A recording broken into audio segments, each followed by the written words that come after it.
Como ya dijimos, la neurociencia es la ciencia que estudia nuestro cerebro.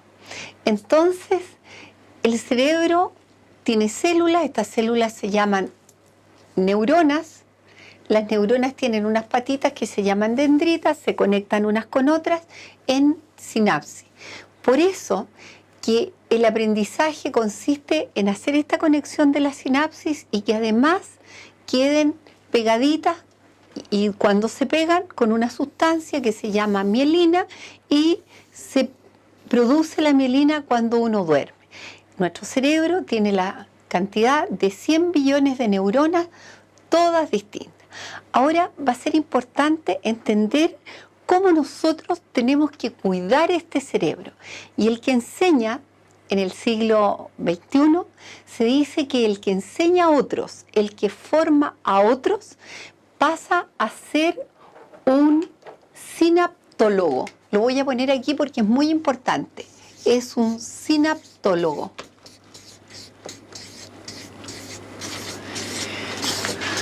Porque es aquella persona que todos los días trabaja adentro de los cerebros humanos, justamente haciendo sinapsis, estas conexiones. Entonces, un buen educador, un buen formador, un buen maestro, no va a ser el que sabe tanto, ni que tiene muchos títulos, sino que aquel que tiene la capacidad y que logra hacer sinapsis en el cerebro de las personas a las cuales está formando y está educando. Ahora, lo primero que tiene que tener presente un sinaptólogo, y yo creo que hay que hacérselo ver y enseñar a las personas con que uno trabaja, es justamente cómo se cuida este cerebro. Y eso es lo que vamos a ver. Entonces vamos a poner cuidados del cerebro. ¿Cómo se cuida este cerebro? El cerebro tiene 5 cuidados básicos. El primero de ellos, si uno lo piensa que es lo básico para que nuestro cerebro funcione, es el oxígeno. Uno siempre tiene que tener buen oxígeno porque cuando falta el oxígeno, la función cerebral empieza a ser deficiente. Entonces hay que cuidar mucho que el lugar donde uno esté enseñando a las personas tenga suficiente oxígeno. A veces hay mucha gente para un lugar, entonces uno tiene que preocuparse de airear o tener orificios o algún lugar donde pueda circular el aire. En segundo lugar, es muy importante para el cuidado del cerebro la hidratación. El cerebro necesita líquido. Si no tiene suficiente líquido, tampoco va a funcionar bien.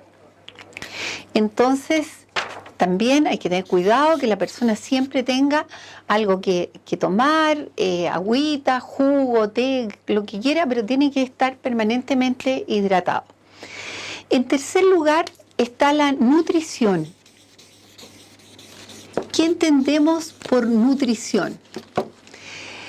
El cerebro, igual que un automóvil o un vehículo, necesita benzina para poder funcionar. El cerebro también. Y necesita comer cada 3 horas.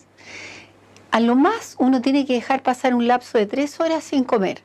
Entonces uno, ¿qué tiene que comer? Y cosas nutritivas.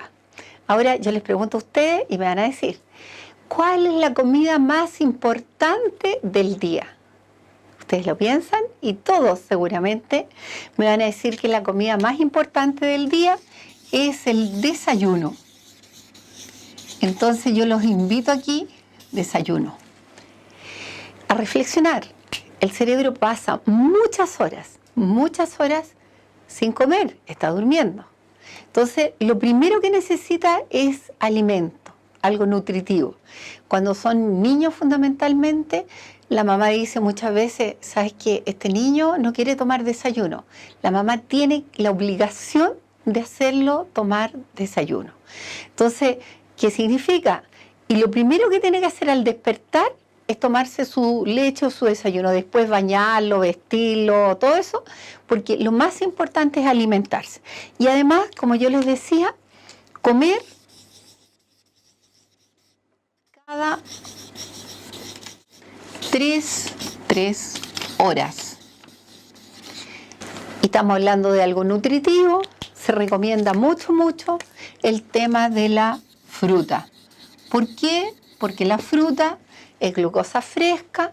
Entonces, por ejemplo, el plátano, si ustedes piensan, tiene tantas calorías como un yogur el plátano, pero sin embargo tiene potasio, tiene vitaminas y es fácil de pelar para un niño, para una persona.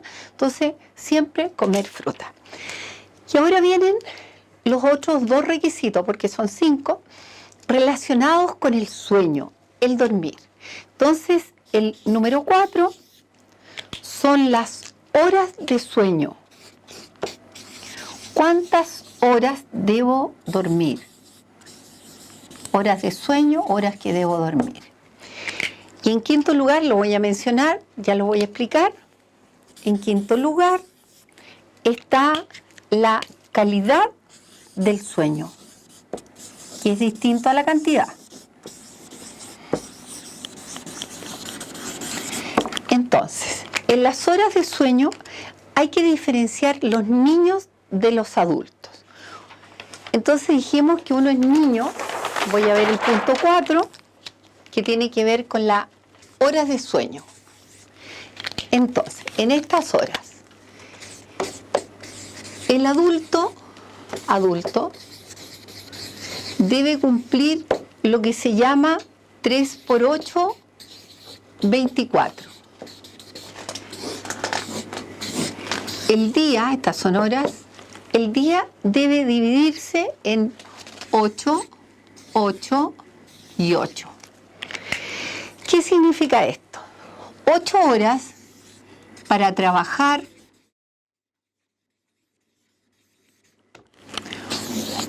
8 horas para dormir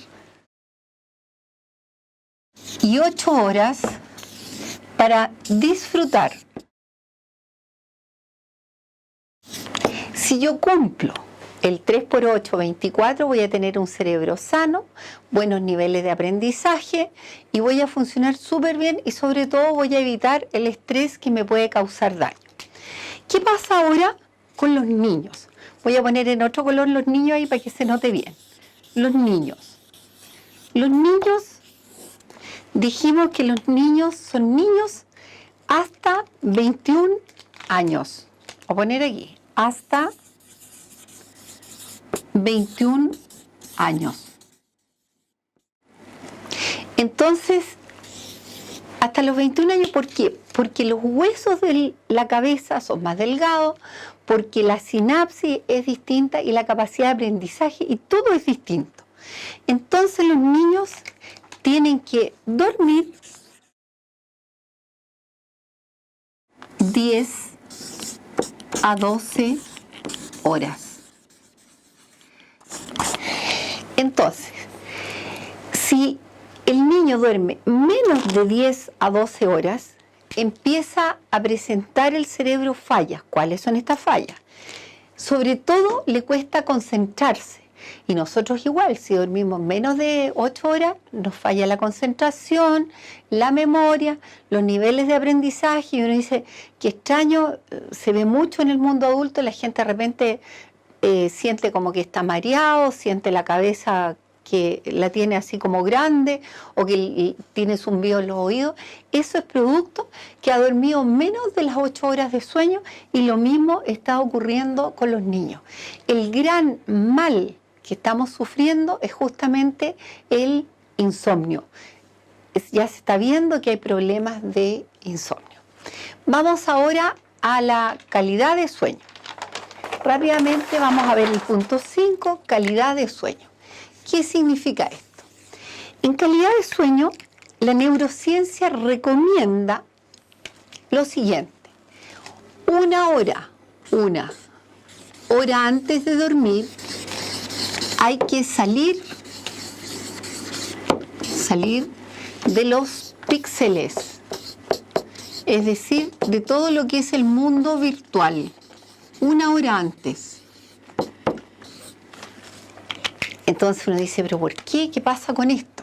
Bueno, es muy importante esta hora antes salir de los píxeles. Pensemos, ¿qué son los píxeles? Estos puntitos que tienen las pantallas. Entonces, ¿qué tiene píxeles? Vamos a hacer aquí una lista de píxeles. Por ejemplo, el computador, la televisión, celular, tablet, estos lentes de realidad virtual, etcétera. ¿Ya? ¿Y por qué se produce esto? Aquí hay varias razones, pero la más importante es que cuando el cerebro entra en el mundo virtual de los píxeles, entra en el nivel de hipnosis. Esta es la explicación por qué una persona puede estar jugando 3 horas y no se da cuenta, el tiempo pasa volando, porque está en hipnosis. Entonces, cuando el cerebro está en hipnosis y si entra a dormir desde el nivel de hipnosis, no va a tener un sueño profundo, un sueño reparador, y tampoco va a generar la suficiente mielina. Entonces, por eso que la neurociencia recomienda que 1 hora antes uno salga de estos píxeles. Entonces, se está recomendando mucho la sociedad pediátrica, ustedes lo ven en Estados Unidos y en Inglaterra, también hay algunos médicos chilenos que están haciendo esta recomendación, porque a más horas de píxeles, más déficit atencional, entonces más hiperactividad y baja profundamente la concentración y la capacidad de aprendizaje y sobre todo de guardar estos aprendizajes. Y la otra razón que tiene es el tema de la luz. La luz de las pantallas influye mucho en la calidad de sueño. Voy a explicar lo de la luz. Entonces, ¿qué pasa con la luz? La luz me lleva a la acción. En cambio, la oscuridad genera una hormona que se llama melatonina. También es con M. Melatonina. Y la melatonina es la hormona que es la inductora del sueño. Esta es la inductora del sueño. Y como las pantallas tienen mucha luz, esa luz impide que se genere melatonina. Entonces, como no hay melatonina, no da sueño y las personas empiezan a sufrir de insomnio. Bueno, si uno cumple todas estas condiciones, dijimos, oxígeno, hidratación, nutrición adecuada, horas de sueño adecuado y salir de los píxeles 1 hora antes de dormir, nuestro cerebro va a funcionar muy bien. Hasta aquí entonces hemos visto, resumiendo, cómo se cuida nuestro cerebro. Nuestro cerebro hay que cuidarlo con oxígeno, con hidratación, con la nutrición adecuada, acuérdense, desayuno y comer algo nutritivo cada 3 horas, y el sueño. Adultos, dijimos, 8 horas de sueño, niños 10 a 12 horas y sobre todo 1 hora antes de dormir tratar de salir de los píxeles. ¿Por qué? Porque si entro desde el nivel de hipnosis a dormir no voy a tener buena calidad de sueño, entonces aumenta el déficit atencional, la hiperactividad, el riesgo de aneurismas, de tumores cerebrales y todo eso. Entonces espero que esto les sirva y que sobre todo a las mamás las ayude, porque en vez de darle metilfenidato o cualquier medicamento, por favor corrijan hábitos y van a ver que su hijo va a aumentar la concentración y este fantasma del déficit atencional va a desaparecer.